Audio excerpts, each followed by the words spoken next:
expounded the symbol of the rose cross. Something partly seen in William Blake's sketch of Dante's Paradise, with a cross in the center.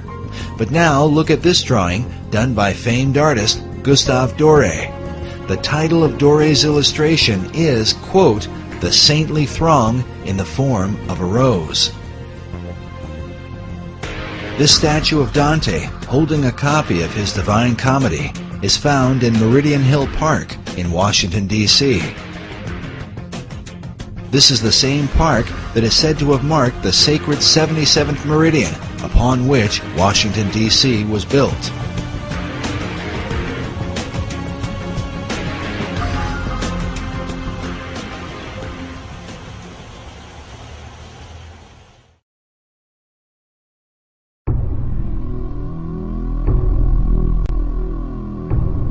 But one final Rosicrucian emblem in the Library of Congress is worth noting. High up in the ceiling, in between two faunish-looking figures with serpents for legs, is what appears to be a traditional crucifixion. But behind the Christ-like figure on the cross is a black, double-headed phoenix. The words in Latin that encircle the image come from Psalm 17:8, a psalm that is often employed in Rosicrucian writings. It reads, "Under the shadow of thy wings, protect us." The question is, whose wings are providing the protection?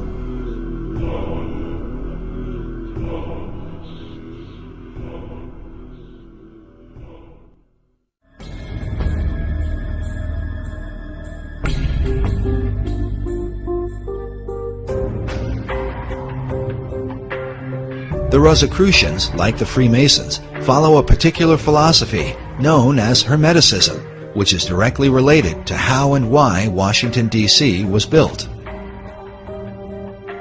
The origin of this philosophy dates back to the deepest recesses of the ancient world, and to what has been one of the most dominant subjects in archaeological and metaphysical research through the 19th and 20th centuries, the lost empire of Atlantis. In Plato's dialogue, the entire authority of the Atlantis tale is based on the reputation of Solon, the Greek poet and lawgiver. Plato cited Solon as his source of information concerning the Atlantis story. And Solon said that he got his information about the Atlantis story from the priesthood of ancient Egypt during his time there, which was extensive. He is featured prominently in the Hall of the Lawgivers in the Capitol building, and he is also featured prominently on the pediment on the back of the Supreme Court building. The pediment above the east entrance of the Supreme Court building features Moses holding the two tablets of the Ten Commandments. To his right is Confucius, the ancient Chinese philosopher, while on his left is the Athenian lawgiver, Solon. Solon, was one of those 7 wise men of Greece. Seemed to be very realistic about what he knew, which we knew where he got what he knew entirely, but he passed it on to Plato. So in the old Atlantis that was in legend, at least, although it seems like that Solon and Plato really believed it existed. Atlantis is significant to understanding the secret societies, as it is said that all the mysteries believed by them have their beginning in this ancient empire. Well, it's this concept that there is ancient, mysterious, magical knowledge, which we initiates only can provide to you, and goes back to the time of Atlantis. All knowledge, the power to heal, the power to destroy, godlike powers hidden within secret societies. The ancient mystery religion is said to have been carried in secret to preserve the teachings through the Dark Ages. It's believed the mysteries were adopted by the Knights Templar, who brought them back to Europe when they returned from the Crusades. Templars came over to the Holy Land, and this is where the Templars got a lot of their kind of outre heretical ideas that later on got them in a lot of trouble. In England, the mysteries were adopted by men like Dr. John Dee, and later by Sir Francis Bacon. When Bacon sent his secret societies to the New World, the mysteries came with them. In short, the ancient mysteries represent the pagan beliefs of Rome, Greece, Babylon, and Egypt. And before that, said to Enoch, who was the great initiate and king of Atlantis. And it said all the teachings come from Enoch. Enoch is mentioned in the book of Genesis, where it says that Enoch walked with God, and he was not, for God took him. The biblical Enoch was then adopted by the ancient occult philosophers, who transformed him into a synthesis of various pagan gods and wise men. According to Masonic historians, Enoch was later known as Hermes to the Greeks and Mercury to the Romans. Among the Egyptians, he was called Thoth, and the Book of Thoth is said to be a collection of his wisdom. Enough cannot be said about the esoteric version of Enoch. When Dr. John Dee made contact with angelic beings, they supposedly communicated a system of magic to him based on the Book of Enoch. Today, this system is widely practiced and is known as Enochian magic. Yet it is Enoch's identity as Hermes that seems most prevalent in the mysteries. And hence the term Hermetic. And supposedly there was this great, awesome teacher of occult lore who was known as Hermes Trismegistus, which means thrice greatest Hermes. And he produced this book that's called the Divine Poimander. And this is kind of like, if you will, a Bible of ancient occult lore. It was Hermes who was said to be the first to discover the zodiac and invented the art of communicating knowledge to the world. More importantly, Hermes taught men the craft of building cities. In the Divine Poimander is revealed the Hermetic maxim, as above, so below, as pictured by this tarot card of a magician with one hand up and the other hand down. As above, so below, but after a different manner. And what that means is that in esoteric thought, in everything that is above is reflected down below. So for example, a human being is a certain shape and form, but the universe itself is a giant version of the human body. And that everything that is down here has a supernal, macrocosmic, if you will, origin. And that's one of the essential concepts in the occult. As above, so below is repeatedly symbolized in esoteric art and a variety of symbols, the most basic of which is a triangle pointing upward or above. This is accompanied by a second triangle pointing downward, below. When combined, they form a hexagram, commonly recognized as the Star of David, one of the most dominant symbols in the occult. Removing the base of the triangles, one can see the outline for the square and compass of Freemasonry.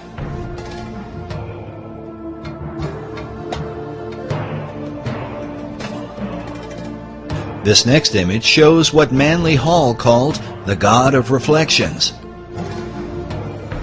He is called the Ancient One, perched over a pool of water that reflects his image. Notice also how the placement of his arms and the crown upon his head form two triangles like a Star of David, while on his chest is a Maltese cross positioned upward and then reflected again down below. Esoterics believe this same principle of reflection can be found in nature, with bodies of water providing a mirror as a picture of the Hermetic maxim. With this in mind, consider the placement of the reflecting pools in our nation's capital. Before the Washington Monument, the U.S. Capitol, the Lincoln Memorial, and the Supreme Court.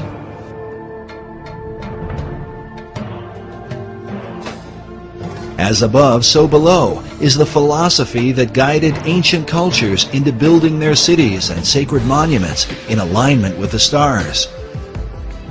While mystical sites like Stonehenge, the pyramids, and Easter Island are all examples of this practice, modern researchers believe that with them is the design for Washington, D.C.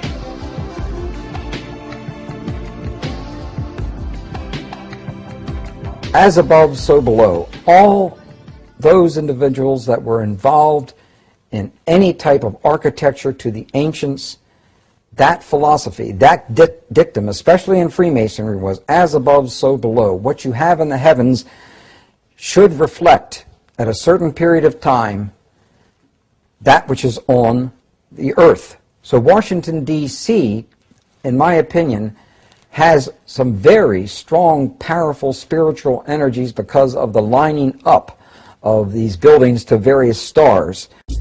These spiritual energies are referred to by Masonic author David Oveson. He writes that in the years following the American Revolution, the Masonic fraternities held ceremonial layings for government buildings. Such buildings were aligned with the stars and with the spiritual beings who ruled the stars. The debates over the design for Washington, D.C. usually begin with the designers themselves. Were these the sort of men to employ esoteric philosophy into the building of America's capital city? There's a distinction we have to make between the street plan of Washington, D.C. and the architecture that adorns it. We know the names of the four major people that laid out the street plan and the variations that happen in those street plans. And then there are any number of architects that worked on the various buildings that went up over the years. Nevertheless, at every major level, the influence of Freemasonry is said to have played a pivotal role. So much so that many researchers claim to see a Masonic square and compass in the street design itself. Clearly, a lot of the designers and architects of Washington, D.C. were Masons, starting with George Washington himself, who was a high-ranking Mason and who was a leading force and a guiding force for both the location of the city and the layout of the city.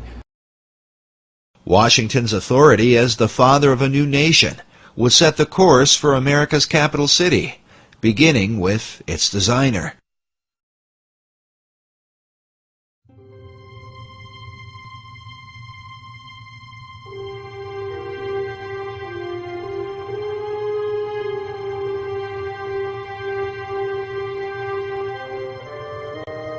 George Washington was still president during the time that the plan for the city was conceived. Washington had commissioned Major Pierre Charles L'Enfant to work out the initial street design. L'Enfant had come from France with the Marquis de Lafayette and served with Washington during the Revolutionary War as one of his officers. He was known as a temperamental Frenchman, sometimes difficult, if not impossible, to work with. He, as I understand it, felt very strongly about the plan that he developed for the street layout of the city. So much so that when minor changes were suggested, he became irate. Have to change. Oh, absolutely not. No changes. No changes. But nonetheless, if you look at his original plan, which is, of course, available. You can see maps, his map, and it is very similar to the current layout of the city. L'Enfant insisted his original design be followed to the letter, something that would later lead to his dismissal from the project. Yet even so, one Masonic author writes that the early architects responsible for individual buildings did attempt with considerable success to honor L'Enfant's master plan. He goes on to call it an arcane schema to be established with the aid of interested Masons.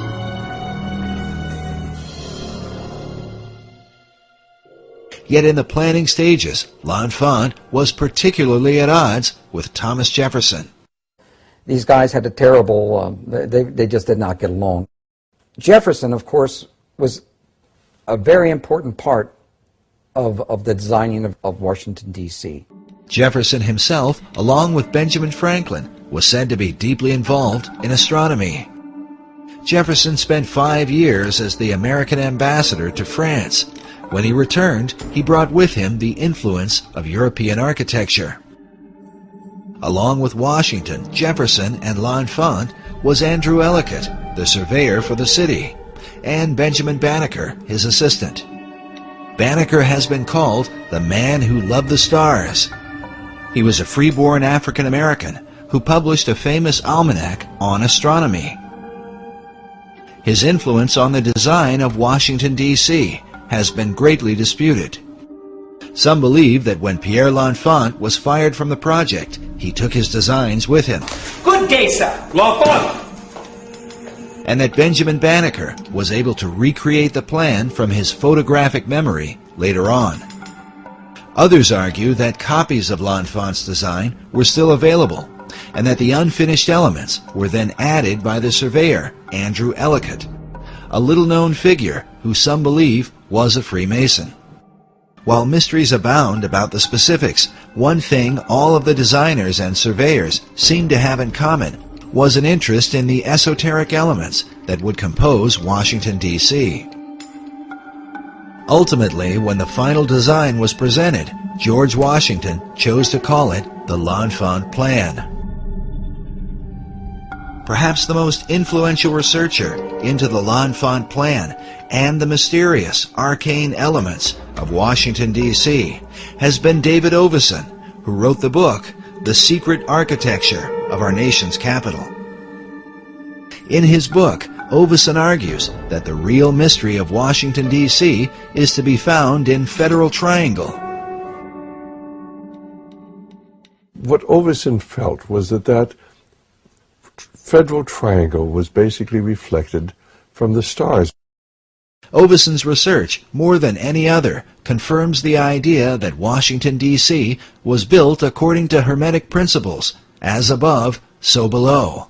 It was laid out to reflect what was going on in the stars, where you had a right-angled triangle surrounding the constellation of Virgo. The right-angled triangle surrounding Virgo is partly reflected in the layout of Federal Triangle and symbolizes the Pythagorean theorem. The theorem simply states that the base of a right triangle squared and the perpendicular side of a right triangle squared are equal to the third side, known as the hypotenuse. This theorem is said to be of unique and mysterious importance in Freemasonry. It's interesting that in the third degree of Masonry, the Master Mason candidate is given several lectures. And one of the lectures he is told to meditate upon the 47th problem of Euclid, which is also the 47th theorem of Pythagoras. And it's also known as the Pythagorean theorem, which is that the sum of the square of the hypotenuse is equal to the sum of the square of the other two sides in a right triangle. And of course everybody goes, huh? You know, what's that got to do with anything? But it sounds really impressive. And of course it's never explained. You have to go and look it up. You have to take the initiative and go into a Masonic library or a Scottish Rite library. Fortunately, there was a huge one in Milwaukee where I lived. And then you learn what they're being told. What they're being told is that, and again, symbols have different levels of meaning. And For example, the upright part of a right triangle symbolizes Baal. The horizontal part of the right triangle symbolizes the female, who is of course prostrate and passive. And the hypotenuse, which connects the two, that symbolizes the divine child that Baal and the goddess create. Baal and Astarte, Isis and Osiris, pick the name, they're all the same thing. They're trying to evoke the trinity, the pagan trinity of Baal, or Osiris, and Isis, and Horus.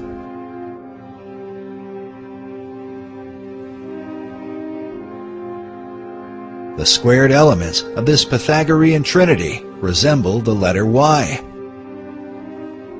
In his book, David Oveson suggests that Washington, D.C. was intentionally placed at the split of the Potomac and Eastern Rivers to symbolize this Pythagorean Y.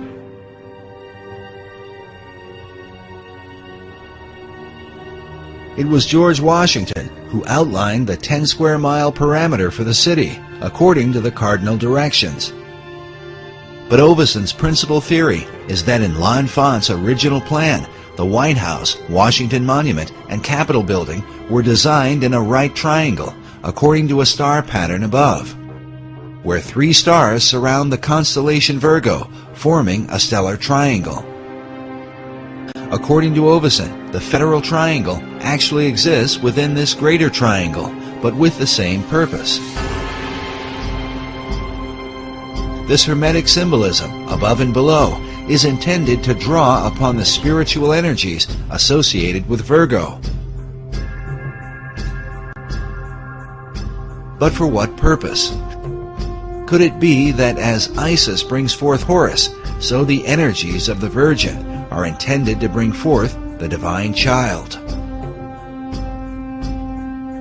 Oveson refers to Pennsylvania Avenue as the spiritual center of Washington, D.C., partly because it forms a direct line between the Capitol Building and the White House, but also because Pennsylvania Avenue is the hypotenuse of the federal triangle and symbolizes the divine offspring of the pagan trinity.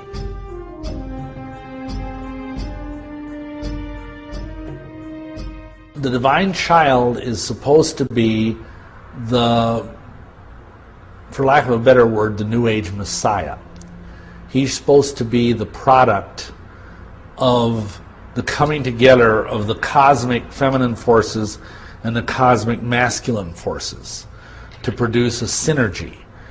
This synergy of the masculine and feminine is said to be a key understanding of all occult doctrine. These are the positive and negative, like the black and white imagery of yin and yang. Sir Francis Bacon held to these ideas through the gods Apollo and Athena. Bacon took his mystical views from the teachings of Kabbalah. You know, in Kabbalah, it's taught that a man and a woman is a complete vessel, and that's the only way for the holy light to be held entirely. This concept of completion is further defined by the esoteric concept of alchemy. In Arabic, the term for chemistry is alchemia. In the European languages, that becomes alchemy, but it's an Arabic term that simply means the chemistry, the chemia, chemistry. Alchemy is like divine chemistry. You could use that as a term. It's about transformation.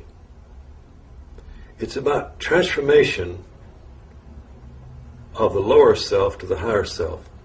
Some use the symbolic expression of lead to gold. This divine chemistry is sometimes called the chemical marriage or wedding. In the 17th century, the Rosicrucian order put forth a document called the Chemical Wedding of Christian Rosenkreuz. A Rosicrucian website explains the purpose of the tale, saying that alchemy is based on the view that man, as a result of the loss of his original Adamic state, is divided within himself. He regains his integral nature only when the two powers are again reconciled with one another. And so, just as there was an Adam and Eve, there's a husband and a wife, there's a man and a woman, because it's two different qualities, positive and negative, and together they make the whole.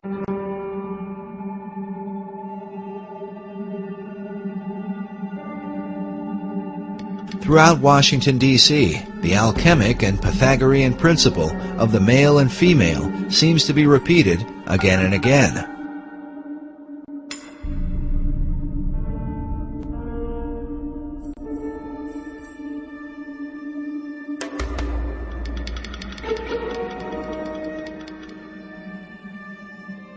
Notice here the James Buchanan Monument, with a male figure to one side and a female to the other,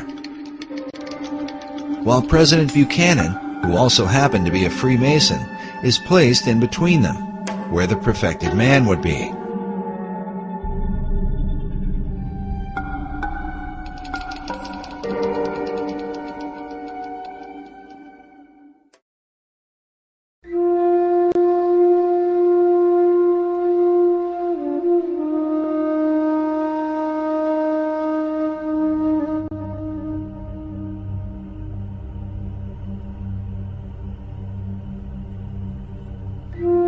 But perhaps the clearest single representation of this Pythagorean alchemical formula is the Boy Scout Memorial found on 15th Street between E Street and Constitution Avenue.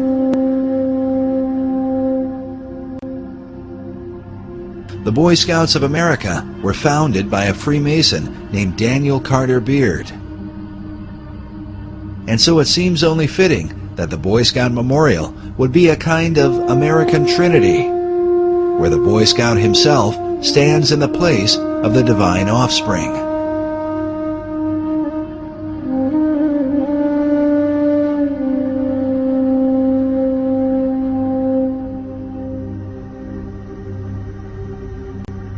Yet esoterics argue that this divine offspring cannot come forth without help from above.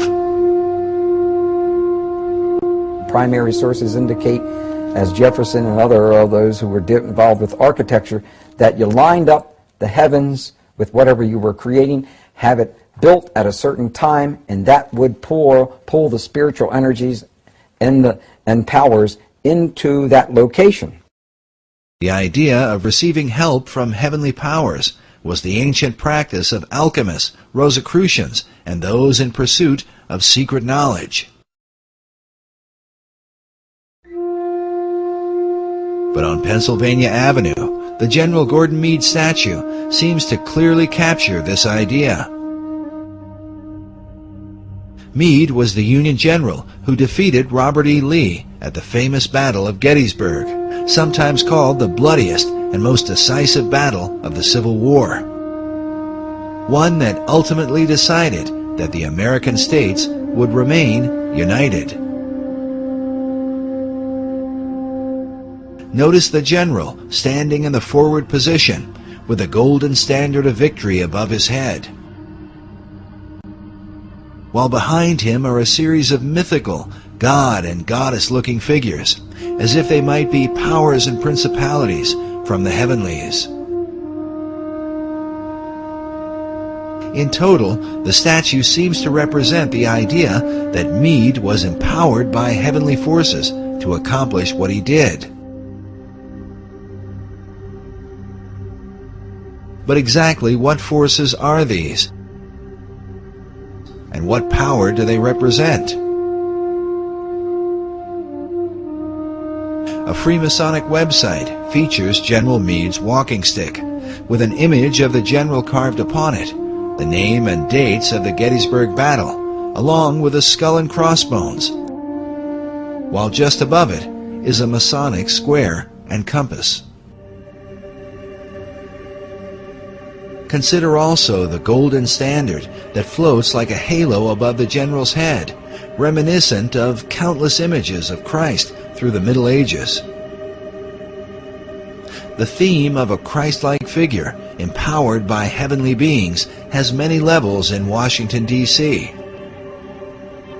and seems to be the perfect companion to the Virgin symbolism which appears throughout the city, not the least of which is the goddess Freedom that sits atop the U.S. Capitol. A replica of Freedom is found inside the Capitol itself. The Virgin is said to symbolize purity and perfection, and hence becomes the alchemical companion to the perfected man, who also brings forth the divine child.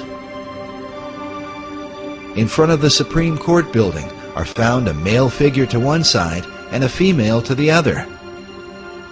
But centered in the tympanum above is not a man, but a woman, said to be the goddess Liberty enthroned. But exactly what liberty does she represent? David Oveson's book is subtitled The Masons and the Building of Washington, D.C. Could all of this arcane symbolism have been the intentional working of Freemasons? David Oveson seems to think so.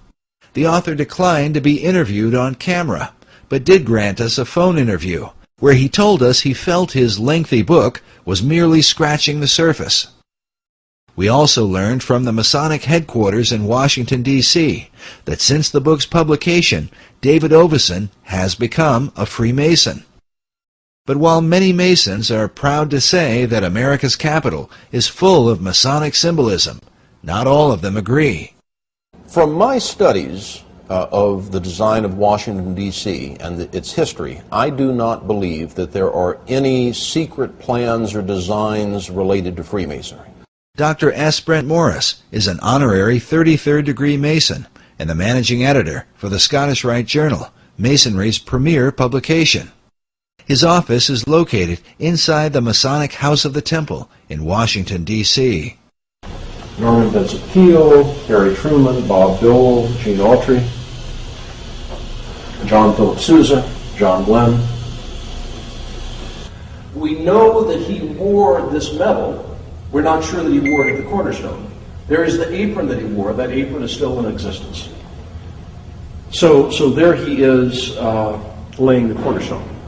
Now, while Dr. Morris is proud of Masonry's long heritage of prominent members, he disagrees with Oveson's notions of Masonic symbolism in stellar alignments and signs of the zodiac. Freemasonry uses the zodiac in only the most superficial way. They use it as an emblem to refer to the heavens. You can go to the National Academy of Sciences and you can see star maps representing the heavens. You can see in their mosaic floor, you can see designs of the gods and goddesses. And certainly if anyone in Washington is not influenced by astrology, it would be the National Academy of Sciences.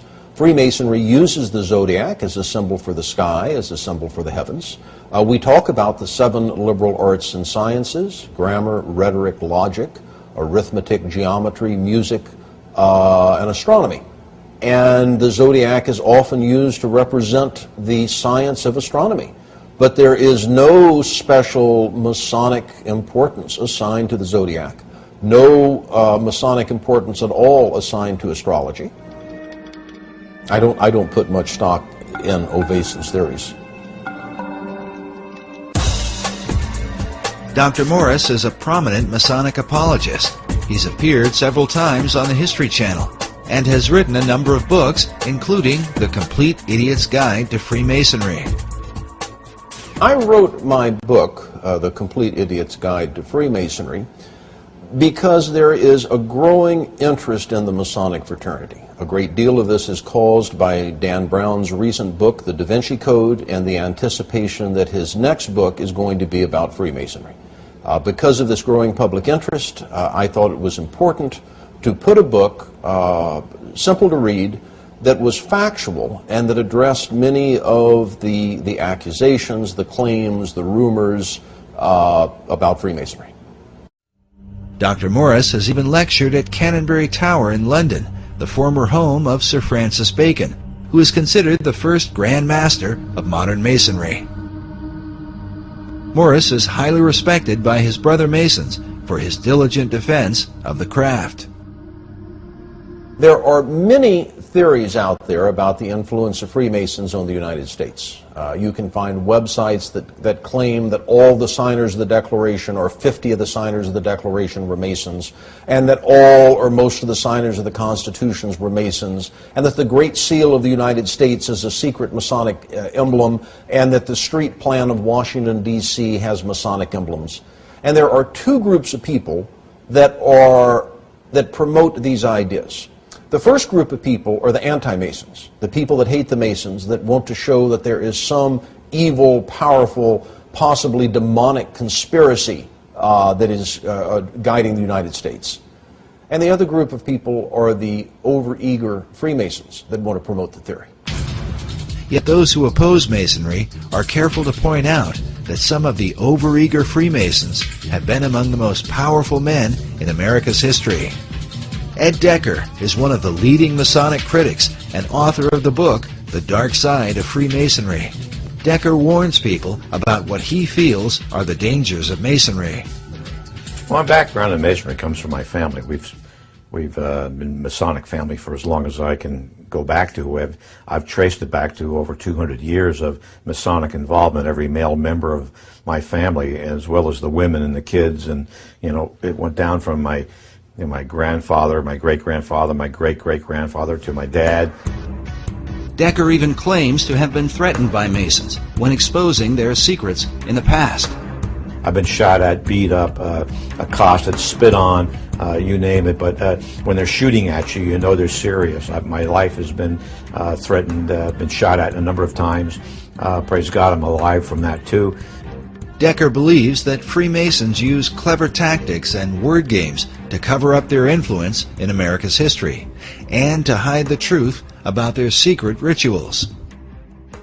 I was on a radio show in California one time years back, and I was talking about the 30th degree of the Scottish Rite, where they drink wine out of a human skull, the top of a human skull, and they talk about that the bread you eat in this Masonic communion is the actual bodies of Zoroaster and Confucius and Jesus and all the great teachers and Buddha and so forth, and that the blood you drink is the actual blood of the combination of all these great leaders and great teachers of mankind and the great Masons.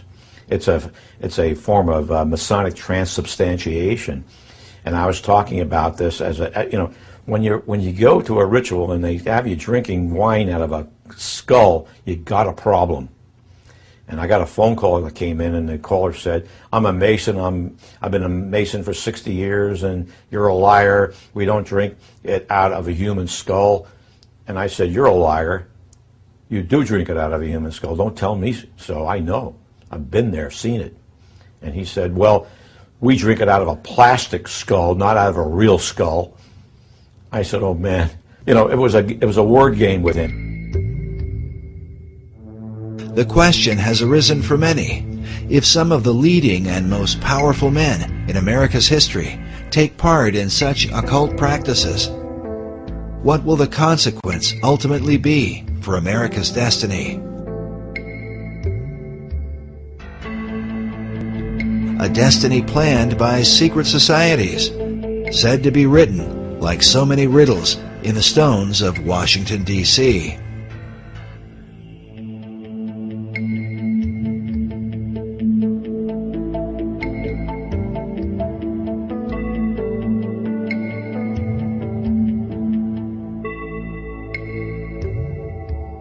A growing number of Masons reject the suggestion of a Masonic agenda in Washington, D.C. Among them is Trevor McEwen, the Grand Historian for the Masonic Lodge of British Columbia. If you study architecture, you'll note that architects will occasionally play little in-jokes, where, say, in the frieze work around the top of a building, there'll be medallions so that are supposed to be old Roman coins. So what they might do is, rather than put a Roman emperor as the face, they'll put their brother-in-law's face there. No one can really see it, but it's there. They'll put their children or their pet dog or across fishing rods because they like to go trout fishing. They'll put little symbols or little ideas hidden in the building just simply because it's their signature work. and they're allowed to do that. No one will really notice. So I'm suggesting that if a architect who happened to be a Freemason stuck a Masonic symbol somewhere, he did that simply as part of his signature, as an expression of his own life, not because some Masonic authority told him to, or because it has any Masonic impact or purpose. Well, they can dodge and move around all they want to. When you talk to a Mason who says, well, those symbols are just kind of fun things, or they're just accidental, they're not Masonic, that's nonsense. They're put there by Masons for Masonic purpose. The Masons write about it. They may say that to you at the church when you're talking to them at their church. They may say it to you in the living room when you're talking to the Mason in the living room, but the Masons write about it. You know, in their magazines, they do articles about them, and you go on the web and go onto the Masonic websites, and they brag about it. They point to it. One such Mason is Michael Bagent, the world-famous author of the book Holy Blood, Holy Grail. Bagent is on the Board of Trustees at Canonbury Tower in London. He is also the editor of the magazine Freemasonry Today, a publication that openly refers to Washington, D.C. as the Masonic City. Yet among the chief debates is the Masonic membership of its two chief designers, Pierre L'Enfant and Thomas Jefferson. What's interesting when you chase down Thomas Jefferson or someone like Pierre L'Enfant is it's like chasing a shadow. Many Masonic lodges and websites openly declare that Thomas Jefferson and Pierre L'Enfant were in fact Freemasons. Jefferson in particular is commonly placed in the lists of Masonic presidents, including this collection from the Harry S. Truman Presidential Library. Needless to say, Truman himself was a proud Mason. Some believe that modern Masonry denies the membership of Jefferson and L'Enfant to distance itself from the idea of a Masonic conspiracy in America's history. I mean, I can find you, it's on the internet, there were some Masonic editions of the Bible that list Masonic presidents, and Jefferson is listed. And so they say, aha, we know that Jefferson is a Mason, and you're trying to hide it because he was this awful deist, and you don't want to have an atheistic, non-Christian deist as one of your members. And the answer is no. The people that wrote the Bible, that wrote the supplementary pages for that edition of the Bible, made a mistake. The only way to prove anyone is a Freemason is to have their initiation records. His certainly are missing. Some have argued that Jefferson and L'Enfant might have been initiated into Masonry during their time in France. In Paris, the Lodge of the Nine Sisters was a famous French lodge, whose members included Benjamin Franklin, John Paul Jones, and the Marquis de Lafayette. Jefferson and L'Enfant would have certainly been in familiar company. It's possible for Pierre L'Enfant, as well as Thomas Jefferson, to have belonged to a French Masonic lodge or possibly another Masonic lodge on the continent of Europe. Jefferson was ambassador to France. L'Enfant was himself a Frenchman. Perhaps they belonged to a French lodge. Perhaps the records were lost during the French Revolution or at some other time. Perhaps they also were visited by space aliens and taken to Area 51 in New Mexico and then flown back to their homes. That's a possibility also. In stark contrast to Dr. Morris's view, Michael Bagent, in his Freemasonry Today, openly refers to Pierre L'Enfant and Thomas Jefferson as Freemasons, as do many Masonic lodges even to this day. Similar opposing views also exist on the writings of men like David Oveson. Oveson is not writing an anti-Masonic book. Oveson, in the main, has good things to say about Masonry. He's talking about how the builders and the founders of this nation were Freemasons. So, of course, that's going to ring sympathetic bells with any other Freemason. Among those whose sympathetic bells seem to have been rung is Siegfried Kleinknecht, the former Sovereign Grand Commander of the ancient and accepted Scottish Rite, an office believed by many to be the most powerful Masonic office in the United States. Kleinknecht is pictured here next to President Ronald Reagan, when Reagan was made an honorary 33rd degree Mason. This becomes significant when one considers that Kleinknecht wrote the foreword to David Oveson's book. He begins with the words, "As above, so below," saying, "These words, attributed to Hermes Trismegistus, lie at the heart of the Western esoteric tradition." He later refers to the work as a fascinating and well-researched book. We asked Dr. Morris to comment. Brother Kleinknecht was the one who hired me to work at the Supreme Council as the managing editor of the Scottish Rite Journal. I've known him for over 20 years. I admire him as a Mason, as an administrator. I'm quite impressed at what he's accomplished. We don't happen to see eye to eye on that historical interpretation. But again, I think the important thing is he emphasizes in his introduction, or his foreword, that Oveson may have found an explanation. He doesn't say it is the explanation. Certainly it's an intriguing explanation, but I don't think that there is any historical basis to it.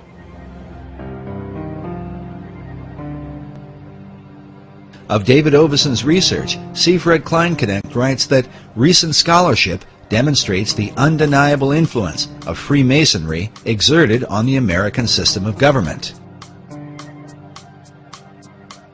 While Kleinknecht is careful in his suggestion, he goes on to relate Oveson's work with that of 19th century Masonic icon Albert Pike. Albert Pike is the father, really the father of American Freemasonry. And I don't know of a greater authority on Scottish Rite Masonry than Albert Pike, because he authored it. He's the one who wrote Scottish Rite Masonry, the 32 Degrees. Albert Pike, in his ritual research, suggests that the ceiling of Masonic lodges should be painted with symbolic constellations.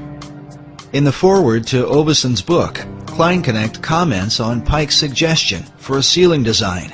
He says, "The astonishing thing is that Pike's ceiling design reflects precisely the same mysteries observed by David Oveson in this book." Albert Pike was one of the most prominent 19th century Freemasons. He joined the fraternity, I believe, in 1859, just before the Civil War. He was a scholar of ancient languages, was very familiar with what we would call comparative religion today, and he was given the task by the Supreme Council for the Southern Jurisdiction to rewrite their rituals. And this he did just before the Civil War, and then after the Civil War, he was elected Grand Commander of the Southern Jurisdiction, and he served in that position until his death in, I think, 1891. Pike held the office of Sovereign Grand Commander for the Southern Jurisdiction, which is based in Washington, D.C. This is the same office that would be later held by Siegfried Kleinknecht.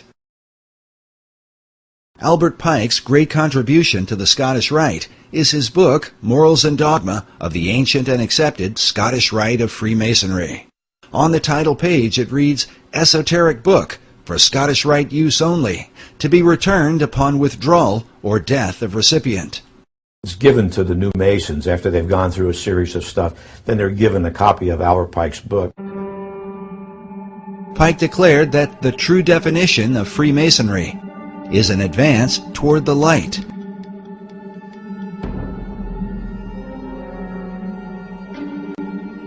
The question then becomes, what is the light of Masonry? Many believe the answer comes from Pike's own words. In Morals and Dogma, Pike wrote, "Lucifer, strange and mysterious name to give to the spirit of darkness. Is it he who bears the light? Doubt it not."